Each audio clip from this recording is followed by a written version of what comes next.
Welcome to G Fun Facts Online. Today we're talking about life at the absolute edge. Imagine plunging a thermometer into a boiling, acidic hot spring in Yellowstone National Park. You'd expect the reading to be near boiling, and you'd expect to find nothing. Nothing could possibly live there. That's what scientists thought for decades. But in the 1960s, a microbiologist named Thomas Brock did just that and discovered he was wrong. The water was teeming with microbial life, organisms he would later call extremophiles, lovers of extremes. This single discovery didn't just rewrite textbooks on biology. It kickstarted a multi-billion-dollar biotechnology revolution and fundamentally changed our search for life in the universe. These are the unseen engineers of our planet, and potentially others. So what are they, and what do they do? Extremophiles are organisms, mostly microbes like bacteria and archaea, that thrive in conditions lethal to most life on Earth. We're talking about boiling water, super salty lakes, freezing ice, bone-dry deserts, highly radioactive zones, and the crushing pressure of the deep sea. While we often focus on their incredible survival skills, their day job is even more important. They are the essential engineers of their environments.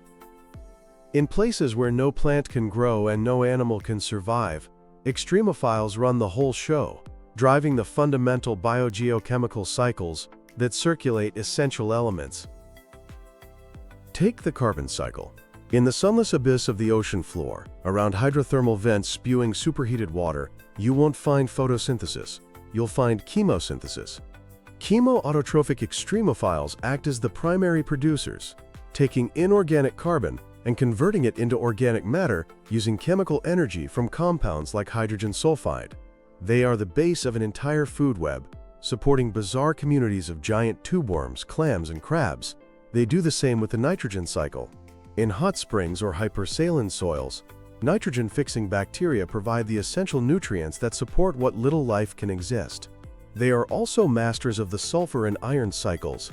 So-called rock-eating bacteria derive their energy by oxidizing minerals. In fact, the activities of ancient iron-oxidizing bacteria are thought to be responsible for the massive banded iron formations found in Earth's geological record, a reminder that these tiny microbes are planet-shaping forces. By driving these cycles, extremophiles become the architects of entire ecosystems, serving as primary producers, decomposers in harsh conditions, and even symbiotic partners, like the lichens you see on bare rock, which are a team-up between a fungus and an alga. Now the story gets even more interesting when we realize we can harness this incredible power. The journey from that Yellowstone hot spring to modern technology is one of the greatest examples. The bacterium Thomas Brock discovered, Thermus aquaticus, contains a heat-stable enzyme called Taq polymerase. In the 1980s, scientists realized this enzyme was the missing ingredient for a technique called the polymerase chain reaction, or PCR. PCR allows us to make millions of copies of a single piece of DNA. It has revolutionized everything from forensic science and medical diagnostics to genetic research, all thanks to a microbe enjoying a hot bath. But the applications don't stop there. Today, extremophiles are at the forefront of a push for more sustainable technology. One of the most promising areas is agriculture. As the global population grows, we need to farm more land, including marginal lands with poor soil, high salt content, or frequent drought. This is where extremophiles come in. They can be used as biostimulants and biofertilizers. In these harsh soils, vital nutrients are often locked away, unavailable to plants. But certain extremophiles are experts at mobilizing these nutrients. They can break down minerals to release phosphorus or fix atmospheric nitrogen, making it available to crop roots. They also help plants tolerate stress. A microbe adapted to a salty environment can produce compounds that, when associated with a plant's roots, help the plant better manage salt stress. This holds incredible promise for making agriculture more sustainable, reducing our reliance on chemical fertilizers and expanding farming into previously unusable lands.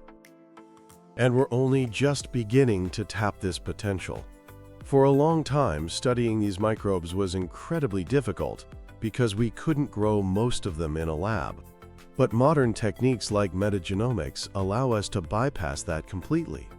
We can now go to an extreme environment, take a sample of soil or water, and directly sequence all the genetic material within it. This is like exploring the genetic dark matter of our planet, uncovering a vast library of new enzymes and bioactive compounds for greener industries, novel medicines, and sustainable technologies. But perhaps the most profound impact of extremophiles is on how we view our place in the cosmos. Their discovery has completely transformed astrobiology, the search for life beyond Earth. For centuries, our idea of a